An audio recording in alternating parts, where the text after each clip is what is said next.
We are going to start from page number 164, as you can see that 164, and we are going to do one very important question, that is promoting pro-environmental behavior. That is actually hour of demand of the hour. और ये last year जो 2019-20 का exam था, this question was tested in that. So I would request you all to learn this question thoroughly. वैसे learning वाला नहीं है, you only have to understand, but still we have to cram certain words or we have to understand certain things.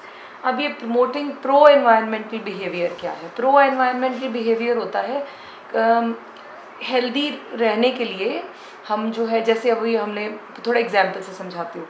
अभी हम अगर lockdown से थोड़ा सा पीछे जाएँ तो we were facing problems of pollution and water table was getting spoiled by the pesticides and the fertilizers. Rivers कितनी गंदी हो गई थी, तो उनको cleanliness के अभियान चले. बहुत सारे जो associations हैं, बहुत सारी agencies हैं, they were working voluntarily in fact. मतलब कोई ने कह भी नहीं रहा था. प्लांटिंग ड्राइव्स चल रही थी, ट्री प्लांट्स कर रहे थे हम. तो ये सब क्या था, अपने आप अपने मन में आ रहा था कि हमें खुद ही प्रो एक्टिव होना, समझते हैं ना, हम खुद ही अंडरस्टैंड करना कि एनवायरनमेंट की क्या डिमांड है और उसे राइट करना, करेक्ट करने में चल पड़ना. So let's begin from here. Pro environmental behaviour, this answer you have to pen down in your notes and properly you have to learn. This question came for I think 3 marks.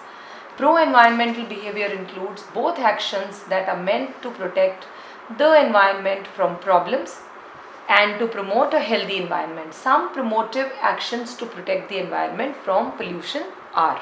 So we are going to study the first one, reducing air pollution by keeping. कैसे कर सकते हो? बड़ी common sense वाली बात है कि भैया क्या करना चाहिए, व्हीकल्स जो है वो गुड कंडीशन में रखें. अगर वो उनकी सर्विस प्रॉपर होती रहे तो फिर they will not release such harmful gases, not in that quantity at least. और changing to non fuel driven vehicles. वो कौन से हो सकते हैं? नॉन फ्यूल ड्रिवन में भी अगर शॉर्ट डिस्टेंस जा रहे हैं तो cycling is the best option. और maybe whatever we can do it, maybe cleaner fuel पे भी आ सकते हैं. तो हम लिख सकते हैं जी क्लीनर फ्यूल पे स्विच कर जाना, CNG LPG पे, so that not to burn fossil fuels. So sorry, not to burn the other oils. Stopping the practice of smoking. Smoking also is one of the reason कि हमारा air जो है वो polluted है, उसको भी रोकना. Second, noise pollution. एक एक करके आप एक एक पोल्यूशन लेते जाएं और उसको एड्रेस करते जाएं. नॉइज़ पोल्यूशन आप कैसे रोक सकते हो? इंश्योर करना कि रोड्स पर हर जगह पर noise levels are low. With unnecessarily honking on the roads is stupidity, so this should be discouraged as far as possible. All right, so we say, for example, discouraging needless honking on the road or making rules noise regarding noisy music at certain hours. वैसे तो rule है that wedding में after 11 o'clock one should not do it, but weddings तो शुरू ही 11 बजे के बाद होती हैं. तो इस तरह के रूल्स हों जो स्ट्रिक्ट रूल्स हों. Then comes managing disposal of garbage. Garbage को सेंसिबली डिस्पोज करना इज़ वेरी इंपॉर्टेंट, बिकॉज उसमें से भी बहुत तरह की गैसेज रिलीज होती हैं. For example, encourage separation of biodegradable garbage from non biodegradable waste. अब जब हम दोनों मिक्स करते हैं, देर इज़ नो मेथड उसे सेग्रीगेट करने का, neither manually nor with the help of machines. So अगर हम खुद ही घर में जो वेस्ट एटलीस्ट जो निकलता है उसे सेपरेट करके दें तो उसकी रीयूजेबिलिटी जो है वो बढ़ जाती है. Composting of kitchen waste. As I have started already, हमने घर के बाहर एक पिट कर रखा है छोटा सा, और हमारा जितना फूड वेस्ट है हम उसके अंदर पोर करते हैं. सो हम उसमें डालते जा रहे हैं so that to make bio compost at home. Okay, so biodegradable जितनी, सो जो भी गार्बेज हमारा किचन गार्बेज है उससे तो हम कंपोस्टिंग कर सकते हैं रेडी, जो मेरे किचन गार्डन में यूज़ हो जाएगा. So we should do such kind of things. These practices need to be adopted both at home and in public places. Special attention has to be paid to the management of industrial and hospital waste. Hospital में medical की चीज़ें जितनी हैं वो भी बड़ी harmful हैं, और इंडस्ट्रियल वेस्ट को भी प्रॉपर सिस्टम होना चाहिए उसकी वेस्ट मैनेजमेंट का. Then comes planting trees and ensuring their care, keeping in mind those plants and trees should not be planted that have adverse health effects. वो नहीं लगाने जिनसे हमें कोई फ़ायदा ही नहीं हो रहा, उल्टा वो हमें नुकसान कर रहे हैं. कौन सी तरह के प्लांट्स लगाने चाहिए? बड़ी कॉमन सेंस वाली टॉपिक्स हैं कि भैया जो हमें ज़्यादा से ज़्यादा ऑक्सीजन ट्रांसफॉर्म करके देते हैं. Saying no to plastic in any ways any form, thus reducing toxic waste that pollute water, air, soil. Reducing the non-biodegradable packaging of consumer goods, जो भी हम टिन्स में बाय करते हैं, ये unnecessarily plastic buying ही बंद कर देनी चाहिए. Laws relating to construction, especially in urban areas, that violates optimal environmental design. तो एनवायरमेंटल डिज़ाइन क्या कहता है कि एयरी होने चाहिए सबके घर. अगर मेरी बिल्डिंग, मेरे घर के साथ एक घर बहुत ऊंचा बना दिया जाए तो वो क्या करेगा, वो सबको शेड में डाल देगा और सबके घरों का सिस्टम डिस्टर्ब हो जाएगा. तो एनवायरमेंट डिज़ाइंस भी जो है वो डिस्टर्ब होने से भी एनवायरमेंट पे. If you must have been to Chandigarh, you must have seen कि वहाँ सेकंड स्टोरी से ऊपर third storey is not allowed in residential areas, no matter how much money you have, doesn't matter how rich you are, but you cannot construct. Cannot means cannot. तो क्यों? Because it is something like everyone should get proper air and light in their houses. ऐसे एक का घर 6 मंजिला बना दिया और एक का बेचारे का फर्स्ट फ्लोर भी नहीं हुआ तो उसका तो घर बिल्कुल ही कवर हो जाता है. तो इस वजह से there are many issues related to that. ये तो सिर्फ रेजिडेंशियल में तो इतना नहीं होता, जो बिजनेस कंस्ट्रक्शंस हैं उनको भी अर्बन एरियाज़ में जो अर्बनाइज कंस्ट्रक्शंस हैं they should be designed nicely keeping the environment in mind. Psychology and social concerns क्या हैं? Now we reach to page number 165. इसके ऊपर एक क्वेश्चन नोट कर लो जो इसके लिए पूछा जा सकता है. How is psychology, just note it down on the top, यहाँ ब्लैंक स्पेस है आपके पास बुक में, यहाँ आप लिख लीजिए. How is psychology helpful in dealing with social problems? Right. अब हमने इसमें बताना है, अब क्वेश्चन से समझ आई गया होगा. Let's understand what are we saying in this.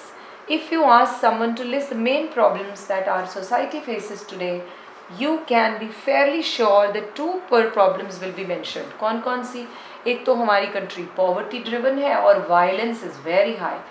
तो बोल रहे हैं ये जो सोशल कंसर्न, ये सोशल कंसर्न्स है ना, इसमें हमारी साइकोलॉजी कैसे हेल्प कर सकती है?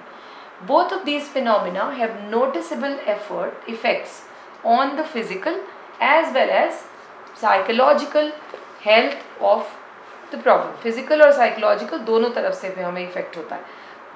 It has to be understood that poverty is not merely an economic problem and violence is not merely a question of breaking the law. Rather, these problems can be resolved only if we examine their psychological causes. उनके reasons ढूंढे जाएं rather than labeling a person as a criminal. अगर हम उसका reason ढूंढे, उसने criminology attain ही क्यों की, आया ही क्यों criminal activities में, why has that person adopted that, तो शायद हम उसकी help कर सकें. Psychologists have actively explored these issues and have focused on the causes and consequences of these phenomena. Each of these social concerns is discussed below. I'm sure you must be aware, जितनी भी बड़ी बड़ी jail होती हैं, जैसे Tihar jail का example, because we know the name. So Tihar jail में psychologist भी जाते हैं जो कि उनकी टाइम टू टाइम काउंसलिंग करते हैं क्रिमिनल्स की, and they try to check why they entered into such kind of crime. What was the state of mind at that time? Now what is the state of mind? Are they going to continue with this cause, with this criminal activity, or they have changed? If they wish to change, जैसे कई बार कोई गलती से ही कोई act हो गया, तो अगर वो चेंज होना चाहते हैं तो psychologists they really help them doing that. All right. So poverty और discrimination के बारे में सबसे पहले बोलेंगे, फिर हम आगे चलेंगे. Everyone agrees that poverty is a curse on society, and the more quickly we get rid of it, the better it will be for the society.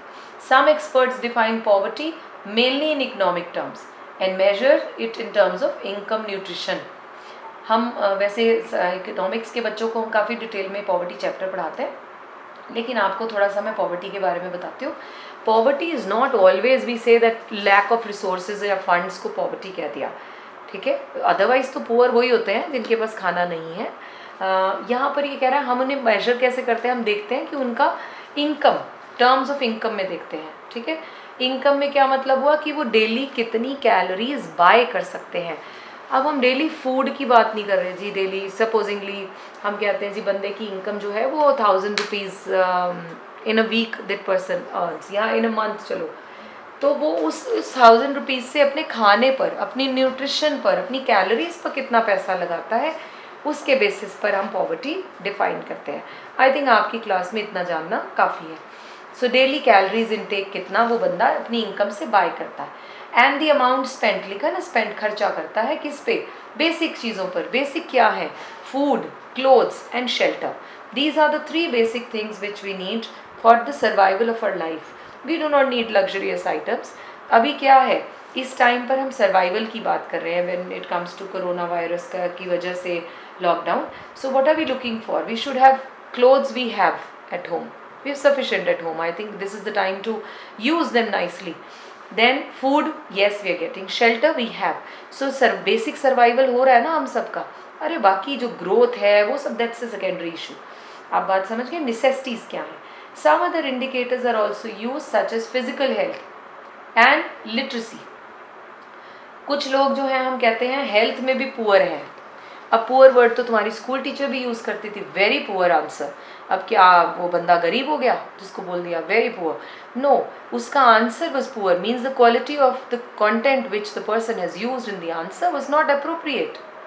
Correct. तो इट मीन्स फिजिकल हेल्थ में भी poverty, health में poor है, healthy नहीं है। सो और literate नहीं है तो भी हम क्या देते हैं, some measures continue to be, but ये नेक्स्ट इंडिकेटर्स हैं।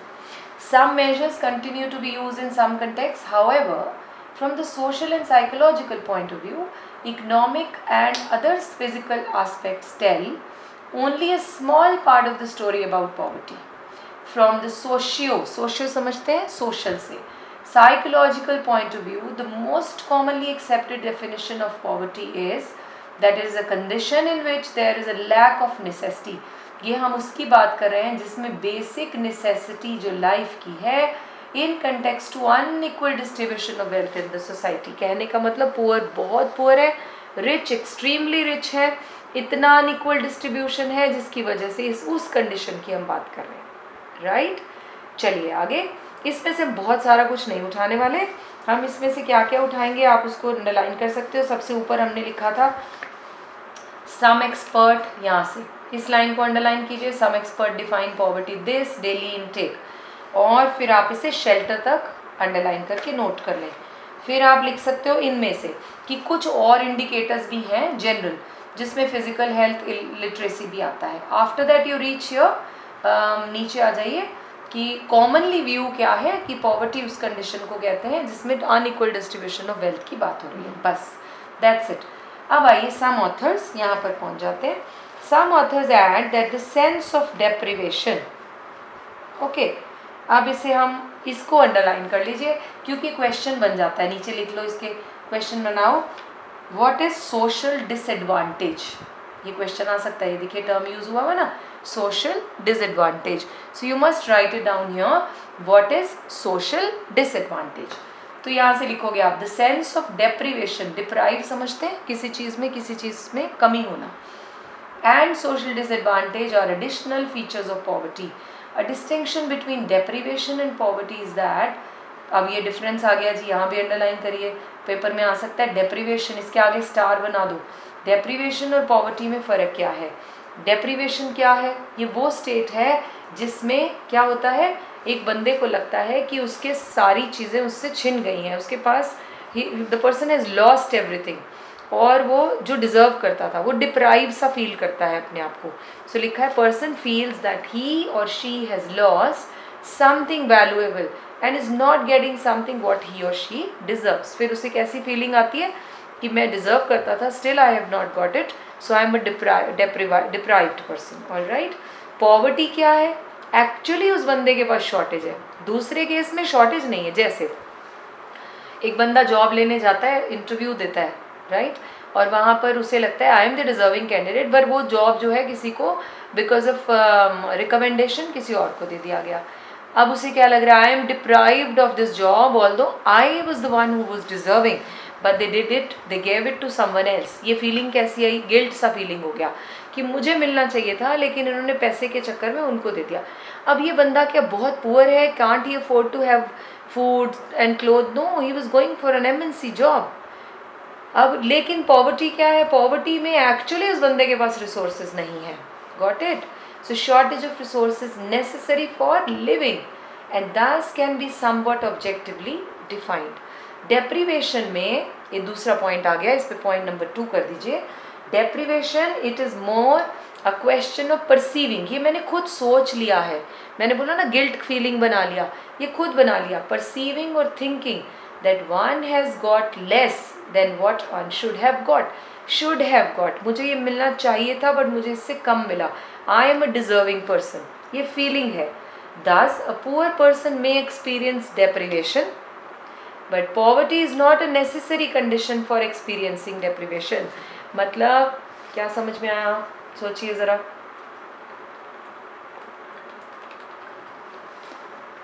डिप्राइव होने के लिए, डिप्राइव फीलिंग होने के लिए पुअर होना ज़रूरी नहीं है, वो किसी को भी हो सकती है. ये फीलिंग किसी को भी आ सकती है. ये लिखा है, situation of the poor is worsen if they also experience. अब देखो, एक तो बंदा वैसे ही पुअर है, ऊपर से डिप्राइव फीलिंग भी आ गई, तो क्या होगा. Most of the time it happens. उनको लगता है कि मैं कर सकता था. जैसे कोई गरीब है, उसको जॉब ना मिली या उसको एडमिशन ना मिल के किसी और को मिल गया. एक तो वो वैसे ही पुअर है, ऊपर से डेप्रिवेशन भी हो गया, सो डबल इफेक्ट हो गया. तो they will become the social disadvantage. So both poverty and deprivation are linked to social disadvantage. That is, यहाँ से अब डिफाइन कर रहे हो आप सोशल डिसएडवांटेज क्या है. इससे पहले क्या कर रहे थे हम, क्वेश्चन नोट कर लिया था हमने, difference between deprivation and poverty. Okay, अच्छा, अब सोशल डिसएडवांटेज यहाँ से लिखोगे आप. It's a condition because of which, underline करते जाओ, some sections of society are not allowed to enjoy the same privilege as the rest of the society. क्या मतलब हुआ, हमें मूवीज़ में तो हमने देखा है, चलो रियल लाइफ में तो हमने इतना ज़्यादा पार्शियलिटी और बायसनेस नहीं देखा, but we have seen in the movies that from the same well, जो हाई क्लास लोग हैं, रिच हैं, वो they can fetch water but poor are not allowed to. Are you getting the point. तो socially क्या हो गए, disadvantaged हो गए. एक तो वो पुअर है, ऊपर से they feel deprived also. Why, because they also have right on water. देश के पानी के ऊपर सबका राइट है. ये सेक्शन वाइज कहाँ से हो गया. सो इस तरह से ये सेक्शन जो है, पुअर सेक्शन, वो अपने आप को डिप्राइव भी फील करता है और वो सेम प्रिविलेज वो एंजॉय नहीं कर पाता जो बाकी लोगों को मिली हुई है. सोशल डिसएडवांटेज पोजेज, अगली लाइन भी आपको अंडरलाइन करनी होगी.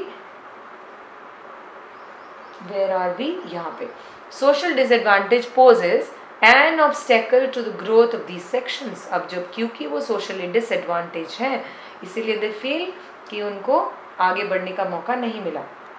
इन our society the caste system, जो मैंने अभी बोला, अंडरलाइन कर लो, एग्जाम्पल देने के काम आएगा. Caste system has been largely the source of social disadvantage, but poverty irrespective of caste has also played a role in creating social disadvantage. इस लाइन की जरूरत नहीं है. Moving further in the next paragraph, further, ये वाला paragraph हम next video में record करते हैं, right, because of shortage of time. Discrimination. All right, bye bye, take care.